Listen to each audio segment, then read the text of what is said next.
اللہ رب العالمین والصلاة والسلام على سید الانبیاء والمرسلین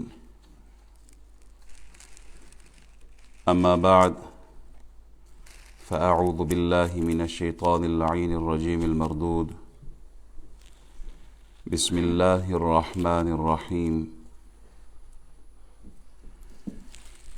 قال اللہ تبارک وتعالی في الكلام المجيد بعد أعوذ بالله من الشيطان الرجيم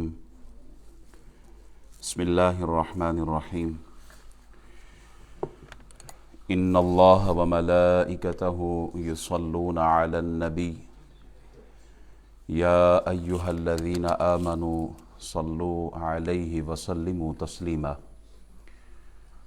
أو كما قال النبي صلى الله عليه وبارك وسلم إن أولى الناس بي يوم القيامة أكثرهم علي صلاة صدق الله مولانا العظيم وصدق رسوله النبي الأمين الكريم ونحن على ذلك لمن الشاهدين والشاكرين والحمد لله رب العالمين.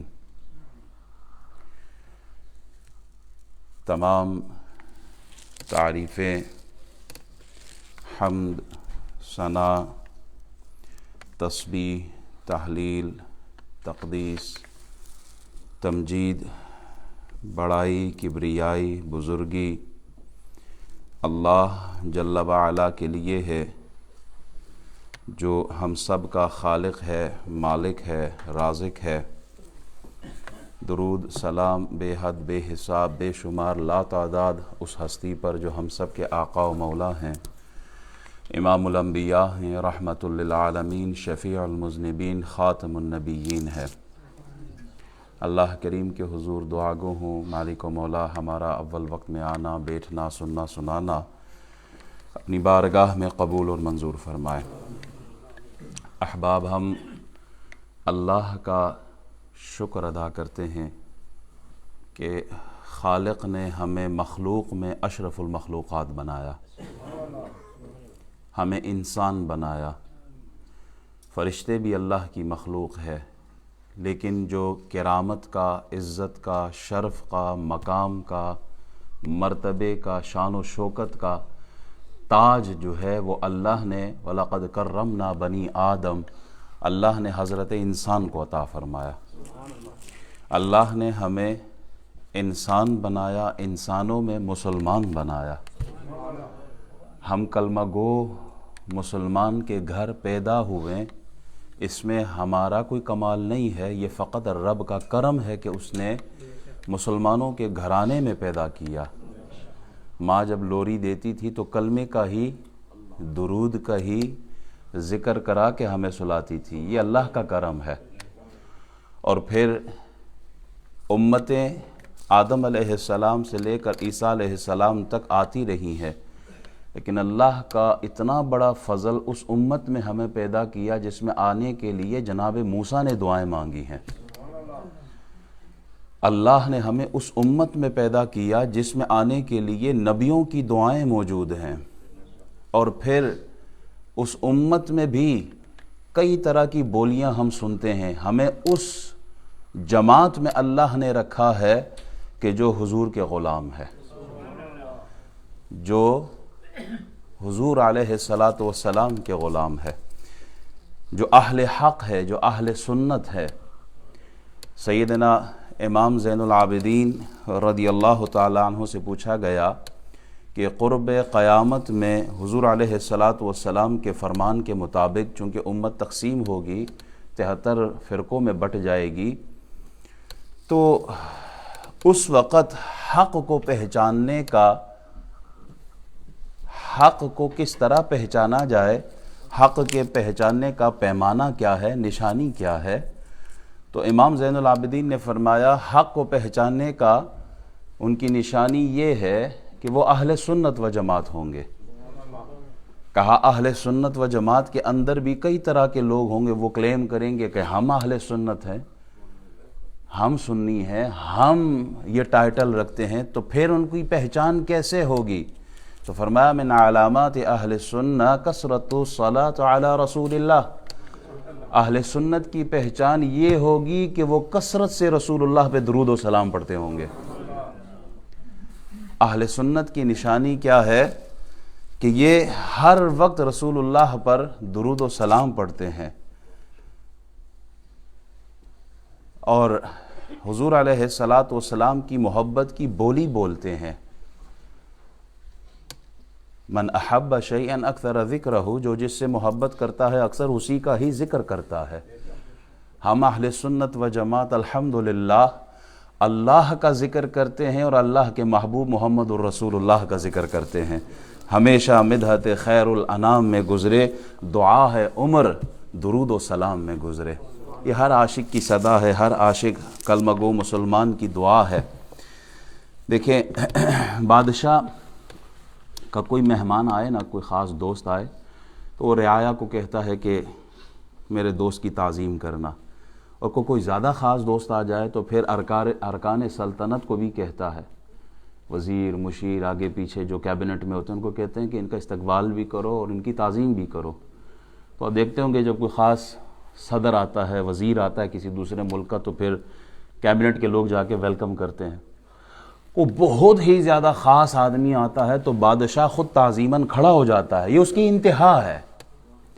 سورہ احزاب کی آیت نمبر 56، 22واں سپارہ، سورہ احزاب آیت نمبر 56۔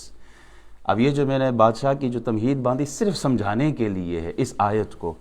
اللہ کریم فرماتا ہے ان اللہ وملائکتہ، ان اللہ وملائکتہ یصلون علی النبی یا ایہا الذین آمنوا صلوا علیہ وسلموا تسلیما۔ اللہ کریم کیا ارشاد فرماتا ہے، بے شک اللہ پہلا اپنا ذکر کیا، صرف رعایا نہیں، مخلوق نہیں، اہل ایمان نہیں، صرف وہ خاص فرشتے نہیں، بلکہ اللہ فرماتا ہے میں خود، ان اللہ، بے شک تحقیق اللہ اور اس کے فرشتے درود بھیجتے ہیں اس غیب بتانے والے نبی پر، اے ایمان والو ان پر درود اور خوب سلام بھیجو۔ اللہ کریم نے اہل ایمان کو حکم دیا ہے۔ احباب، تمام عبادات رب کا حکم ہے اور نبی پاک علیہ السلام کی سنت ہے۔ تمام عبادات، نماز ہم پڑھتے ہیں، کس کا حکم ہے؟ اقیم الصلاۃ، حکم کس کا؟ اللہ کا۔ ادائیں کس کی ہیں؟ محمد الرسول اللہ کی۔ حکم اللہ کا ہے نماز پڑھو اور سنت مصطفیٰ کی ہے۔ حکم اللہ کا ہے روزے رکھو، یا ایھا الذین آمنوا کتب علیکم الصیام، روزے رکھو، لیکن سنت کس کی ہے؟ محمد الرسول اللہ کی۔ حکم آیا حج کا، سنت کس کی ہے؟ محمد الرسول اللہ کی۔ درود یہ وہ واحد عمل ہے جو رب کا حکم بھی ہے اور رب کی سنت بھی ہے۔ درود وہ واحد عبادت ہے کہ جس میں اللہ کا حکم بھی پایا جاتا ہے اور اللہ کی سنت بھی پائی جاتی ہے۔ کسی اور عبادت کے لیے نہیں فرمایا کہ ہم بھی کرتے ہیں، ہمارے فرشتے بھی کرتے ہیں تو تم بھی کرو، کہیں کسی اور عبادت کے لیے نہیں ہے سوائے درود و سلام کے، سوائے درود کے کہیں کسی اور کے لیے نہیں فرمایا، کیونکہ کوئی بھی کام ایسا نہیں ہے جو کہ رب کا بھی ہو اور بندے بھی کر سکتے ہوں۔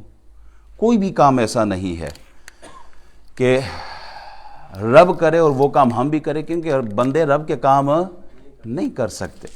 رب کا کام ہے پیدا فرمانا، رب کا کام ہے رزق دینا، رب کا کام ہے زندگی دینا، رب کا کام ہے موت دینا۔ کیا بندہ کوئی کر سکتا ہے؟ ہم میں سے کوئی نہیں کر سکتا۔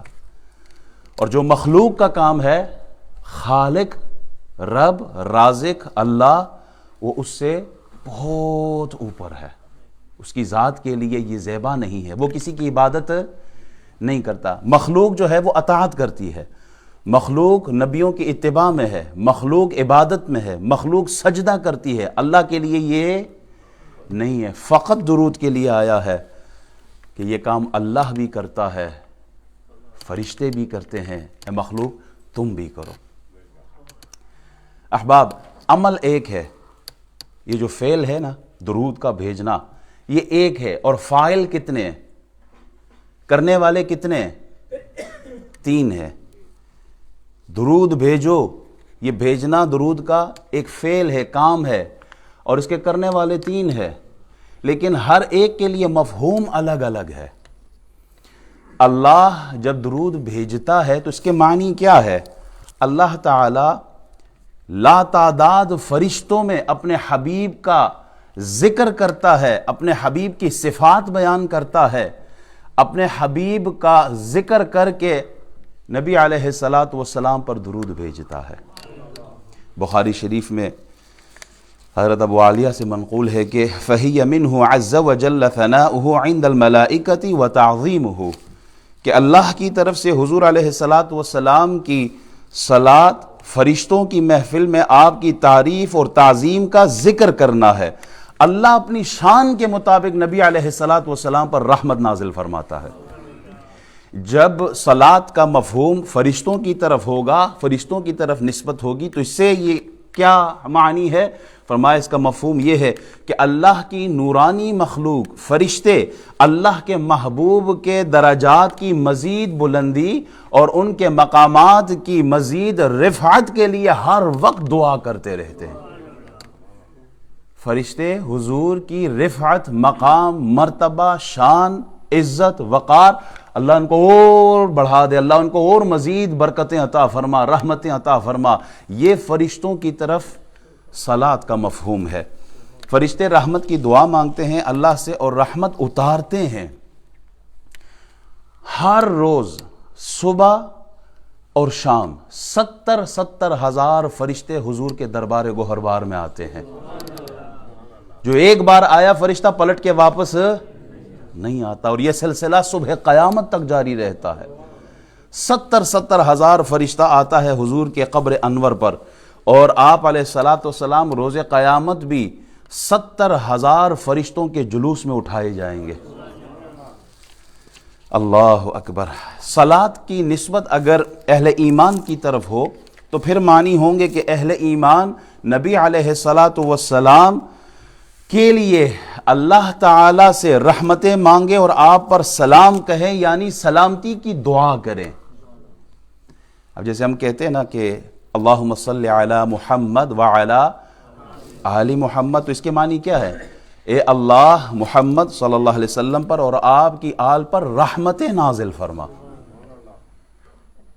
الصلاۃ والسلام علیک یا سیدی یا رسول اللہ، اے اللہ کے رسول آپ پر اللہ کی رحمت اور سلامتی اترے۔ گویا کہ درود شریف کے ہر صیغے میں آپ دیکھیں گے رسول اللہ کے لیے رحمت کی دعا مانگی جاتی ہے۔ سوال اٹھ سکتا ہے کہ رحمت کی دعا مانگی جا رہی ہے، وہ خود رحمت للعالمین ہے، تو یہ کوئی بات نہیں بنتی۔ آپ وہ مانگے جو وہاں موجود نہ ہو۔ ایک آدمی صاف و شفاف پانی کے دریا میں غوطہ زن ہو اور آپ اس کو ایک لوٹا لا کے دے اور کہیں جی یہ لو اس سے آپ نہا لو، تو سوال نہیں بنتا۔ وہ آلریڈی وہ پانی میں صاف و شفاف پانی دریا میں غوطہ زن ہے اور آپ ایک لوٹا دے رہے ہیں اس کو۔ تو علماء فرماتے ہیں اس کا جواب یہ ہے، بظاہر تو ہم اللہ کے لیے طلب رحمت کرتے ہیں، بظاہر ہم اللہ سے سوال کرتے ہیں، آپ علیہ السلام کے لیے رحمت طلب کرتے ہیں، مگر حقیقت میں ہم اپنے لیے رحمت کے دروازے کھول رہے ہیں، کیونکہ رسول اللہ اللہ کے محبوب ہیں۔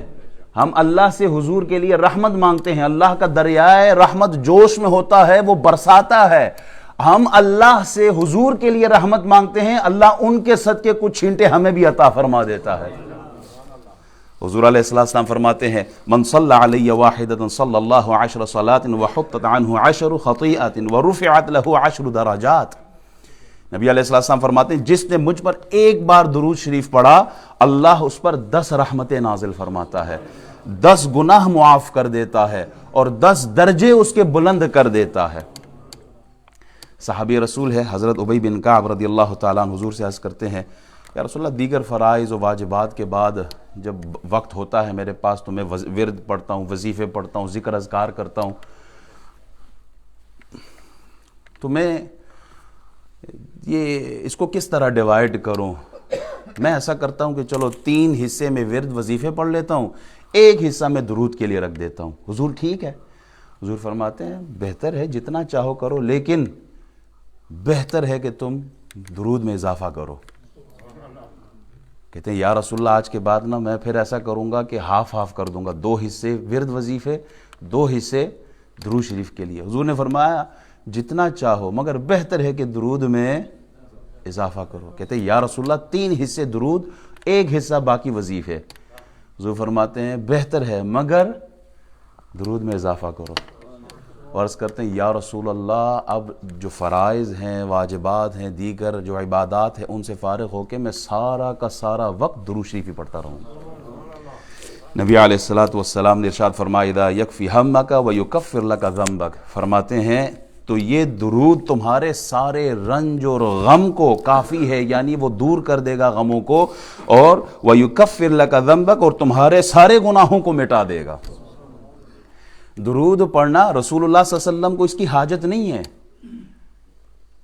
ہم درود زیادہ پڑھیں گے تو ان کا مرتبہ بلند ہوگا، نہیں، ہم حضور پر ساری کائنات کوئی ایک درود بھی نہ پڑھے، حضور کی شان پہ کوئی فرق، وہ ورفعنا لک ذکرک، جن کا ذکر اللہ نے بلند کر دیا ہے وہ ہمارے درود کے محتاج نہیں ہیں۔ ان پر درود پڑھنا حقیقت میں ہم اپنی آخرت کو سنوار رہے ہیں، ان کو یاد کر کے ہم اپنی آخرت کو سنوار رہے ہیں۔ شعب الایمان کی حدیث امام بہقی فرماتے ہیں حضور علیہ السلام نے ارشاد فرمایا، حدیث نمبر 3035، جو شخص مجھ پر جمعے کے روز اور جمعے کی رات درود پڑھے اللہ اس کی 100 حاجتیں پوری فرماتا ہے، 70 آخرت کی ہے اور 30 اس دنیا کی ہے۔ پھر اللہ تعالیٰ اس کے لیے ایک فرشتہ مقرر کر دیتا ہے جو اس کی طرف سے میری قبر میں اس طرح درود پیش کرتا ہے جس طرح تمہیں ہدیہ پیش کیا جاتا ہے۔ تحفے پیش کرتے ہیں نا ہم ایک دوسرے کو، فرشتے حضور کی بارگاہ میں ہمارا پڑھا ہوا درود، بھیجا ہوا درود تحفوں کی صورت میں پیش کرتے ہیں، اور وہ مجھے اس آدمی کے نام، نسب، خاندان سمیت خبر دیتا ہے، پس میں اسے اپنے پاس سفید صحیفے میں ریکارڈ کر لیتا ہوں۔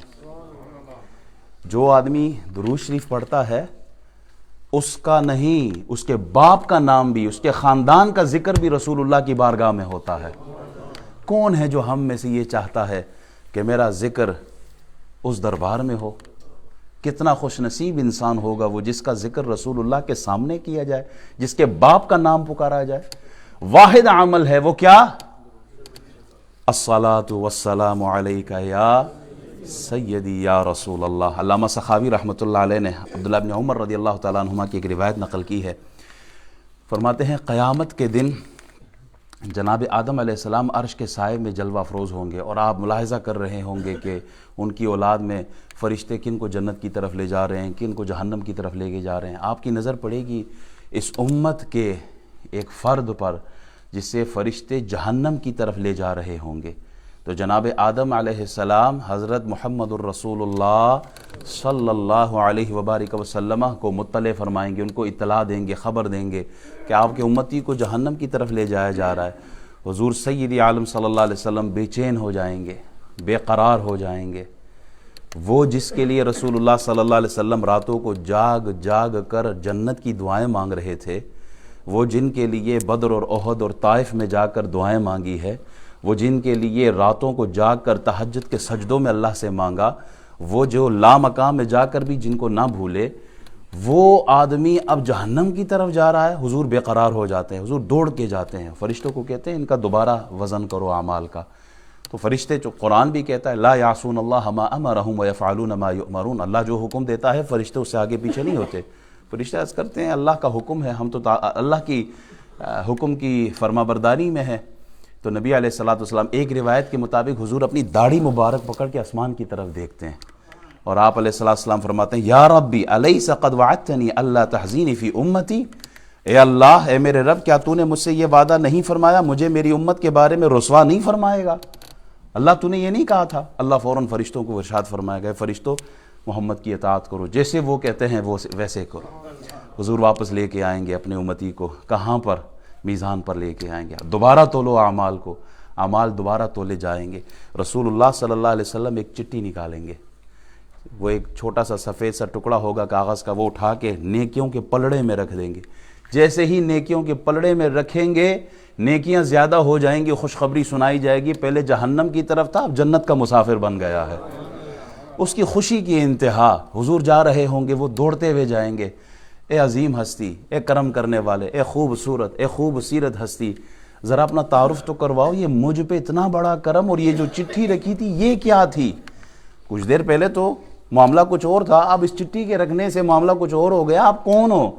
تو حضور فرمائیں گے انا المصطفیٰ، میں وہ تیرا نبی محمد مصطفیٰ ہوں جس پہ تو درود پڑھا کرتا تھا، اور یہ جو چٹھی رکھی ہے یہ تیرا پڑھا گیا درود ہے، پڑھا گیا درود ہے جو تم نے مجھ پر پڑھا تھا. احباب، درود شریف رسول اللہ سے تعلق کا نام ہے. نماز، عبادت، سجدے سے بندہ اللہ کے قریب ہوتا ہے، اور درود سلام سے بندہ محمد عربی کے قریب ہوتا ہے. عرش کا سایہ ان لوگوں کو ملتا ہے. ایک روایت کے مطابق قیامت کے دن عرش کے سوا کوئی سایہ تو نہیں ہے نا، اس دن بھی حضور فرماتے ہیں 3 قسم کے لوگوں کو اللہ عرش کا سایہ دے گا. پہلی فرمایا وہ شخص جو میرے کسی امتی کی پریشانی کو دور کر دے، اس کو عرش کا سایہ ملے گا. کس کو؟ ادھر سے سن کے ادھر نہیں نکالنا، ہم نے ادھر سے سن کے دل میں ڈالنا ہے. کس کو عرش کا سایہ ملے گا؟ جو میرے کسی امتی کی پریشانی کو، اور جو باعث پریشانی ہو اس کی پھر کیا سزا ہوگی ذرا غور کیجئے گا. جو میرے کسی امتی کے، جو لا الہ الا اللہ محمد الرسول اللہ پڑھنے والا ہے، اس کی پریشانی دور کر دے، اللہ فرماتا ہے کہ اسے عرش کا سایہ دوں گا. جو کسی امتی کی پریشانی کو دور کرے اللہ عرش کا سایہ دے گا، اور جو کسی کے لیے پریشانی کا باعث بنے، اپنی آخرت کے بارے میں وہ فکر کرے کہ میری زبان سے کسی کو تکلیف تو نہیں ہو رہی، کوئی میری وجہ سے کوئی پریشان تو نہیں ہے. اللہ ہمیں ہدایت دے. دوسری بات حضور علیہ السلام فرماتے ہیں وہ شخص جو میری سنت کو زندہ کرے اسے بھی عرش کا سایہ ملے گا. اور تیسرا وہ کہ جو مجھ پر کثرت سے درود پڑھتا ہے. علامہ سخاوی رحمۃ اللہ علیہ نقل کرتے ہیں کہ اللہ نے جناب موسیٰ علیہ السلام پر وحی بھیجی، فرمایا اے موسیٰ اگر میری عبادت کرنے والا کوئی نہ ہوتا تو میں گناہگاروں کو پلک جھپکنے کی مہلت بھی نہیں دیتا. پھر فرماتے ہیں اے موسیٰ اگر لا الہ الا اللہ پڑھنے والا کوئی نہ ہوتا تو جہنم کو دنیا پر بہا دیتا. پھر فرمایا اے موسیٰ کیا تو پسند کرتا ہے کہ قیامت کے روز پیاسا نہ ہو؟ جی ہاں یا اللہ میں پسند کرتا ہوں کہ قیامت کے دن میں پیاسا نہ ہوں. فرمایا تو پھر میرے حبیب محمد الرسول اللہ پر کثرت سے درود پڑھا کرو. بنی اسرائیل کے اس گناہگار کا قصہ تو کئی بار ہم سن چکے ہیں کہ جو بہت گناہگار، کئی سو سال، ایک روایت میں 200 سال ہے کہ وہ گناہوں میں ہی تھا. جب فوت ہوا تو لوگوں نے اٹھا کے پھینک دیا. جناب موسیٰ پر وحی آئی، انہیں اٹھائیں، انہیں غسل دے، کفن دے، جنازہ پڑھے، دفنائیں اعزاز کے ساتھ. میں نے اس کو بخش دیا ہے. اللہ تو نے اسے بخش دیا ہے، کیا وجہ ہے؟ کون سا اچھا عمل تھا؟ لوگ تو اس کی برائی کرتے ہیں. جب یہ تورات کھولتا تھا، جب یہ میری کتاب کھولتا تھا تو وہاں میرے حبیب کا نام دیکھتا، اس کو محبت سے کس کرتا، چومتا اور پھر ان پر درود پڑھتا. اسے ایک عمل کی وجہ سے سارے گناہ معاف کر دیے. نام محمد کے فائدے کیا ہیں؟ نام محمد سے بندہ جہنم سے جنت کی طرف جاتا ہے. نماز خالص عبادت ہے نا. نماز ہم جب نماز پڑھتے ہیں تو اللہ کے ساتھ کسی اور کو بھی ملا کے پڑھتے ہیں. جس کے پاس کچھ بھی علم نہ ہونا وہ بھی جانتا ہے نماز کسی اور کے لیے ہم نہیں پڑھتے، فقط نماز ہم محمد الرسول اللہ کے لیے بھی نہیں پڑھتے، ہم فقط اللہ کی عبادت کرنے والے ہیں. اگر کسی کی نیت میں معمولی سا بھی ریا کا، کسی نبی کے لیے، ولی کے لیے وہ نیت شامل کر لے تو شرک ہے. ہم سجدہ فقط اللہ کی ذات کے لیے. نماز خالص عبادت اللہ کے لیے ہے، لیکن اس خالص عبادت نماز کی تکمیل بھی درود کے بغیر مکمل نہیں ہے. امام شافعی تو فرماتے ہیں فرض ہے، باقی ائمہ تو کہتے ہیں کہ سنت ہے، لیکن امام شافعی فرماتے ہیں قاعدہ اخیرہ میں جب آپ بیٹھتے ہیں نا تو درود نہیں پڑھا تو نماز ہی نہیں ہے. درود سے ثواب ملتا ہے اور سلام سے جواب ملتا ہے. ہم سلام دیتے ہیں نا، سلام کرے تو آپ کو جواب دینا فرض ہے، جواب دیں گے آپ. تو جب آپ نبی پاک علیہ السلام پر سلام بھیجتے ہیں تو کیا خیال ہے وہاں سے جواب نہیں آتا ہوگا؟ امام غزالی فرماتے ہیں ایویں نہیں صرف رٹا لگا کے پڑھ دینا، جب بھی نبی پاک پر درود پڑھو، سلام پڑھو، جب نماز کی حالت میں ہو تو اپنے دل کو حاضر کر لیا کرو کہ ان کی دربار میں کھڑا ہوں، وہ سامنے، ان پر میں درود پڑھ رہا ہوں، ان پر میں سلام بھیج رہا ہوں. مکاشفۃ القلوب میں یہ اللہ تعالیٰ نے بذریعہ وحی جناب موسیٰ علیہ السلام سے فرمایا، اے موسیٰ کیا تیری یہ خواہش ہے کہ میں تیری زبان پر تیرے کلام سے زیادہ قریب ہو جاؤں؟ تیری زبان پر تیرے کلام سے زیادہ قریب ہو جاؤں، تیری آنکھوں میں، تیری بصارت سے، تیری نظر سے زیادہ قریب ہو جاؤں، تیرے دل میں خیالات سے زیادہ قریب ہو جاؤں، تیرے بدن میں تیری روح سے زیادہ قریب ہو جاؤں. یا اللہ میں چاہتا ہوں. فرمایا پھر محمد عربی پہ درود و سلام پڑھا جائے، پھر محمد الرسول اللہ صلی اللہ علیہ وبارک وسلم پر درود پڑھا کریں. درود شریف کے بہت زیادہ فائدے ہیں، بہت زیادہ فائدے ہیں. میرے سامنے تقریباً 46 حدیثیں میں لے کے آیا تھا کہ اس کو بیان کروں. خوبصورت احادیث، ہر حدیث کا اپنا مزہ. ایک شخص آتا ہے نا حضور کی بارگاہ میں، عرض کرتا ہے یا رسول اللہ تنگی ہے، بہت تنگی ہے، مال دولت کی کمی ہے، فقر ہے. حضور فرماتے ہیں پھر ایسا کرو جب گھر جایا کرو نا تو سلام کہا کرو، کوئی ہو یا نہ ہو سلام کہا کرو، پھر مجھ پہ سلام بھیجو، درود شریف پڑھو، اور اس کے بعد درود شریف پڑھو اللہم صلی علی سیدنا مولانا محمد وعلی آل سیدنا مولانا محمد وبارک وسلم علیہ. تیسرا عمل سورہ اخلاص کی تلاوت کرو. فرماتے ہیں ہم نے یہ شروع کیا سلام، نبی علیہ السلام پر درود شریف، درود و سلام، اور تیسرا سورہ اخلاص ایک دفعہ. کہتے ہیں میں نے یہ عمل شروع کیا، اللہ نے اتنا رزق دیا کہ پڑوسیوں کو بھی دیتا رہا ہوں اور خاندان میں رشتہ داروں کو بھی کھلاتا رہا ہوں. کتنا چھوٹا عمل ہے. جب آپ گھر جائیں تو یہ 3 کام کر لیا کریں، اللہ آپ کے رزق میں برکت عطا فرمائے گا. مولانا رومی رحمۃ اللہ علیہ نے یہ شہد کے حوالے سے لکھا کہ حضور علیہ السلام نے شہد کی مکھی سے پوچھا تھا کہ یہ تو شہد کس طرح بناتی ہے؟ یا رسول اللہ میں مختلف پھولوں پہ بیٹھتی ہوں، رس چوس لیتی ہوں اور واپس آ کے اپنے چھتے میں اگل دیتی ہوں، تو یہ مٹھاس کہاں سے آتی ہے؟ یا رسول اللہ مٹھاس جو ہے ہم واپس جب چھتے کی طرف آتے ہیں تو آپ پر درود و سلام پڑھتے ہوئے آتے ہیں، اللہ اس عمل کی وجہ سے کڑوے رس میں مٹھاس پیدا فرما دیتا ہے. تو دعا کریں اللہ تعالی ہمارے یہ جو پھیکے اعمال ہیں درود شریف کی برکت سے اللہ ان میں بھی مٹھاس قبولیت کی عطا فرمائے. نبی علیہ السلام ارشاد فرماتے ہیں خاک آلود ہو شخص کی ناک جس کے سامنے میرا ذکر ہو اور وہ درود نہ بھیجے. ممبر پہ جلوہ افروز ہونے لگے، کئی بار یہ حدیث آپ سن چکے ہیں، 3 بار حضور نے آمین آمین فرمائی. اس میں سے ایک یہ بھی تھا کہ جہاں آپ کا ذکر ہو اور آپ پہ درود نہ بھیجا جائے تو جبریل نے کہا خاک آلود ہو وہ شخص، برباد ہو جائے وہ شخص. حضور علیہ السلام نے آمین ارشاد فرمائی ہے. اچھا 1-2 حدیثیں آپ کے سامنے. نبی علیہ السلام ارشاد فرماتے ہیں جو شخص مجھ پر 1 مرتبہ درود بھیجتا ہے اللہ تعالیٰ اس پر 10 بار درود بھیجتا ہے، اور جو مجھ پر 10 بار درود بھیجتا ہے اللہ اس پر 100 بار درود بھیجتا ہے. جو مجھ پر 100 بار درود بھیجتا ہے تو اللہ تعالیٰ اس کی دونوں آنکھوں کے درمیان لکھ دیتا ہے کہ اس بندے کے لیے نفاق اور جہنم کی آگ سے آزادی ہے، اور قیامت کے دن اسے شہداء کے ساتھ رکھا جائے گا. المعجم الاوسط الطبرانی میں ہے یہ حدیث. جو 100 دفعہ درود پڑھتا ہو دن میں اس کے لیے کیا ہے؟ اللہ اکبر.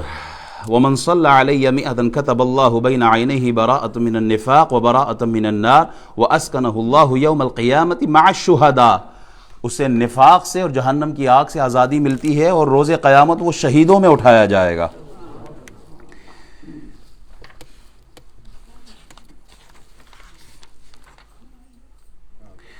ایک واقعہ سناتا ہوں. القول بدی میں امام سخاوی اس کو روایت کرتے ہیں. فرماتے ہیں ایک آدمی کا گزر نبی علیہ السلام کے پاس سے ہوا. اس کے پاس ہرنی تھی جو اس نے ابھی شکار کی تھی. جس اللہ نے ہر چیز کو قوت گویائی عطا فرمائی ہے، اس ہرنی کو بولنے کی طاقت عطا فرمائی۔ ہرنی نے کیا عرض کیا؟ ہرنی نے عرض کیا میرے بچے ہیں، میں انہیں دودھ پلاتی ہوں اور ابھی وہ بھوکے ہیں۔ آپ صلی اللہ علیہ وسلم اس شکاری کو ارشاد فرمائیں کہ یہ مجھے چھوڑ دے یہاں تک کہ میں جاؤں اور بچوں کو دودھ پلا کر واپس آ جاؤں۔ یہ واقعہ سب نے سنا ہے۔ حضور علیہ السلام نے اس ہرنی سے ارشاد فرمایا اگر تو لوٹ کر نہ آئی تو، ہو سکتا تو چلی جا، پھر نہ آئے تو اس نے عرض کیا اگر میں لوٹ کر نہ آؤں تو مجھ پر اس طرح لعنت برسے جیسا کہ اس شخص پر برستی ہے جس کے سامنے آپ کا ذکر ہو اور وہ آپ پر درود پاک نہ پڑھے، یا میں اس کی طرح ہو جاؤں جو نماز پڑھے اور دعا نہ مانگے۔ نبی پاک نے صلی اللہ علیہ وسلم نے شکاری سے ارشاد فرمایا اسے چھوڑ دے، میں اس کا ضامن ہوں، یعنی میں ضمانت دیتا ہوں کہ یہ بچوں کو دودھ پلا کر واپس آ جائے گی۔ ہرنی گئی اور بچوں کو دودھ پلا کر واپس آ گئی۔ جبریل امین حاضر خدمت ہوئے اور عرض کی یا رسول اللہ، اللہ تعالیٰ آپ کو سلام ارشاد فرماتا ہے اور فرماتا ہے مجھے میری عزت و جلال کی قسم میں آپ کی امت پر اس سے بڑھ کر مہربان ہوں جتنی یہ ہرنی اپنے بچوں پر مہربان ہے، اور میں قیامت کے دن انہیں آپ کی طرف لوٹا دوں گا جیسا کہ یہ ہرنی آپ کے پاس لوٹ کر آئی ہے۔ درود شریف پر اللہم صلی علی سیدنا و مولانا محمد وعلی آل سیدنا مولانا محمد وبارک وسلم۔ حضرت ام المومنین عائشہ صدیقہ رضی اللہ تعالی عنہا ارشاد فرماتی ہیں وقت سحر کچھ سی رہی تھی کہ آپ کے ہاتھ سے سوئی گر گئی اور چراغ بجھ گیا، اتنے میں حضور علیہ السلام تشریف لے آئے، آپ کے چہرے اقدس کے نور سے سارا کمرہ جگمگا اٹھا، سوئی مل گئی تو آپ نے عرض کی یا رسول اللہ، آپ صلی اللہ علیہ وسلم کا چہرہ انور کتنا روشن ہے، تو آپ علیہ السلام نے ارشاد فرمایا اے عائشہ ہلاکت ہے اس کے لیے جو بروز قیامت مجھے نہ دیکھے گا۔ آپ نے عرض کی بروز قیامت آپ کی زیارت سے کون محروم ہوگا؟ آپ علیہ السلام نے ارشاد فرمایا بخیل۔ آپ نے پوچھا یا رسول اللہ بخیل کون ہے؟ ارشاد فرمایا وہ ہے جس کے پاس میرا ذکر ہو اور وہ مجھ پہ درود نہ بھیجے۔ احباب حدیثیں بہت زیادہ ہیں، صرف اتنا ہی عرض کروں گا، چلتے پھرتے اٹھتے بیٹھتے تنہائی ہو یا مجلس ہو جہاں بھی ہو رسول اللہ کے ساتھ اپنا تعلق رکھیں، حضور کے ساتھ اپنا تعلق مضبوط کریں، حضور علیہ السلام پر درود و سلام بھیجیں، کسی بھی زبان میں ہو۔ وہ طرز امام بصیری کی ہو مولا یا صلی وسلم دائما ابدا علی حبیبک خیر خلق کلہم هو الحبیب الذی ترجى شفاعته، کسی بھی زبان میں ہو، یا وہ طرز امام احمد رضا والا ہو مصطفیٰ جان رحمت پہ لاکھوں سلام، شمع بزم ہدایت پہ لاکھوں سلام۔ اسلام کیا ہے؟ اسلام رسول اللہ سے تعلق کا نام ہے، اسلام رسول اللہ سے جڑنے کا نام ہے۔ ہم کلمہ تو پڑھتے ہیں، ہم خود کو درود والے کہتے ہیں، ہم کہتے ہیں جملہ سنا ہوگا نا ہم درود والے ہیں بارود والے نہیں، یہ جملہ ہم نے بہت سنا ہے۔ وہ درود والے ہیں، درود کتنا پڑھتے ہو؟ دن میں خود کا محاسبہ کرے، اکاؤنٹیبلٹی ہو، میں نے آج دن میں کتنی دفعہ رسول اللہ کو پکارا ہے، کتنی دفعہ رسول اللہ پر میں نے درود و سلام بھیجا ہے۔ اسلام رسول اللہ کے بغیر، یہ اسلام کیا ہے؟ اسلام کس چیز کی ایبریویشن ہے؟ ISLAM، I shall love always Muhammad، I shall love always Muhammad۔ اسلام میں M ہٹا دو تو اسلام ہوتا ہی نہیں ہے پورا۔ اسلام نام ہے محمد الرسول اللہ صلی اللہ علیہ وسلم کا۔ کتنا اپنے آپ کو حضور سے جوڑا ہے، کتنا اپنے آپ کو رسول اللہ صلی اللہ علیہ وسلم کی سنت کا تابع رکھا ہے۔ ہم زندگی میں اصل عشاق تو وہ تھے جو کہتے تھے میں وہ سنی ہوں جمیل قادری، مرنے کے بعد میرا لاشا بھی کہے گا الصلاۃ والسلام۔ لاش کب کہے گی الصلاۃ والسلام؟ جب زندہ ہوتے ہوئے الصلاۃ والسلام پڑھا ہو، جو زندہ ہوتے ہوئے رسول اللہ کو یاد کیا ہو۔ اللہ تعالی ہمیں نبی پاک علیہ الصلاۃ والسلام سے جڑنے کی توفیق عطا فرمائے، اپنی اولاد کے سینوں میں رسول اللہ کی محبت داخل کریں، حضور سے اپنا ایک روٹین بنائے۔ 5 وقت کی نماز پڑھتے ہیں نا، جو پڑھتے ہیں ان کی بات کر رہا ہوں، پڑھتے ہیں تو اس کے ساتھ ایک روٹین درود شریف کی رکھیں۔ حضور علیہ السلام سے جڑنے کا سب سے بہترین ذریعہ درود شریف ہے۔ میں نے کہا نا درود پڑھنے سے ثواب ملتا ہے اور سلام پڑھنے سے، سلام بھیجنے سے جواب آتا ہے۔ تو درود و سلام کی کثرت، ان اللہ و ملائکتہ یصلون علی النبی یا ایھا الذین آمنوا صلوا علیہ وسلموا تسلیما۔ یہاں اس آیت میں درود کے ساتھ سلام پر زور دیا گیا ہے کہ سلام خوب خوب بھیجا کریں۔ تو نبی علیہ السلام پر درود و سلام کے نغمے ہوں۔ آپ کے گھر میں جب گانوں کی جگہ درود و سلام کے نغمے اٹھیں گے تو پھر جادو کا اثر بھی کوئی نہیں ہوگا، پھر شیطان کا وار بھی کوئی نہیں ہوگا، پھر گلے شکوے بھی نہیں ہوں گے۔ جن گھروں میں جھگڑے فساد ہے، آپ لکھ کے لے جائے آج، جن جن گھروں میں مسائل ہے وہ درود کی محفل سجا کے دیکھے، ایک دن صرف 100 دفعہ ہی پڑھ لے اپنے بچوں کو بٹھا کر، مجھے اللہ کی ذات سے امید ہے اس گھر پہ جتنے بھی اثرات ہوں گے اللہ سب زائل کر دیتا ہے۔ اللہ ہمیں حضور سے جڑنے کی توفیق عطا فرمائے، اور اللہ تعالی ہمیں نبی پاک علیہ السلام کی محبت میں زندگی، انہی کی محبت میں ایمان والی موت عطا فرمائے۔ وآخر دعوانا الحمدللہ۔